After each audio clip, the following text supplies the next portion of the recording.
விழுப்புரம் மாவட்டம் விக்கிரவாண்டி அருகே தனியார் பள்ளியின் கழிவுநீர் தொட்டியில் விழுந்து 4 வயது குழந்தை உயிரிழந்த சம்பவம் அதிர்ச்சியை ஏற்படுத்தியிருக்கிறது.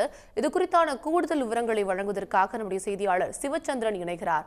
சிவச்சந்திரன், விரிவான தகவல்களை பதிவு செய்யுங்க. விழுப்புரம் மாவட்டம் விக்கிரவாண்டியில் உள்ளதுதான் சென்ட் மேரிஸ் தனியார் பள்ளி. இந்த பள்ளியில் பார்த்தீங்கன்னா எல்கேஜி முதல் 12ஆம் வகுப்பு வரை உள்ளது.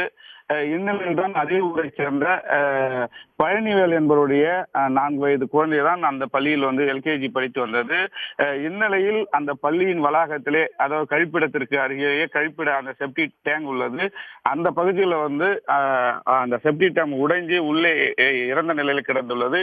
இதை அந்த பள்ளி ஆசிரியர்கள் பார்த்திருக்காங்க. அதனிட உடனடியாக இந்த குழந்தையை மீட்டு அருகே உள்ள முண்டியம்பாக்கத்தில் உள்ள அரசு மருத்துவக் கல்லூரிக்கு மருத்துவமனை கொண்டு சென்றிருக்காங்க. ஆனால் அந்த குழந்தையை பரிசோதனை செய்த மருத்துவர்கள் குழந்தை ஏற்கனவே இறந்து விட்டதாக தெரிவித்தனர். இந்நிலையில் தான் அந்த தகவல் பெற்றோருக்கு தெரிவிக்கப்பட்டு அந்த குழந்தையின் பெற்றோர் மற்றும் அந்த பள்ளியில் படிக்கும் மாணவர்களின் பெற்றோர்கள் மற்றும் அப்பகுதியை சேர்ந்த ஏராளமான பொதுமக்கள் அந்த பகுதியில் தற்போது குவிந்துவதை நம்மால் பார்க்க முடிகிறது.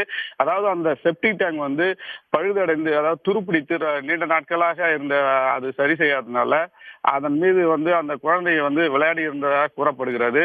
அதன் காரணமாக அந்த செப்டிக் டேங்க் உடைந்துதான் அந்த தண்ணீரிலே ஊழ்ந்து யாரும் பார்க்காததுனால அது இறந்த நிலையில தாமதமானதுனால இறந்திருக்கிறதா தெரிய வந்திருக்கிறது.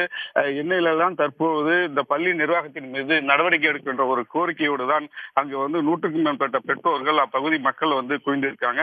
விக்கிரவாண்டி போலீஸ் மற்றும் டிஎஸ்பி தலைமையிலான போலீசாரும் அங்கு பாதுகாப்பு பணியில் ஈடுபட்டு வரதா நம்மால் பார்க்க முடிகிறது. இச்சம்பவம், அதாவது ஒரு பள்ளி வளாகத்திலே ஒரு செப்டிக் டேங்க்ல குழந்தை விழுந்து இறந்த சம்பவம் அந்த பகுதியில் பெரும் பரபரப்பையும் சோகத்தையும் ஏற்படுத்தியுள்ளது. விவரங்களுக்கு நன்றி சிவச்சந்திரன். உடனுக்குடன் செய்திகளை தெரிந்து கொள்ள சன் நியூஸ் பெல் ஐகானை கிளிக் பண்ணுங்க.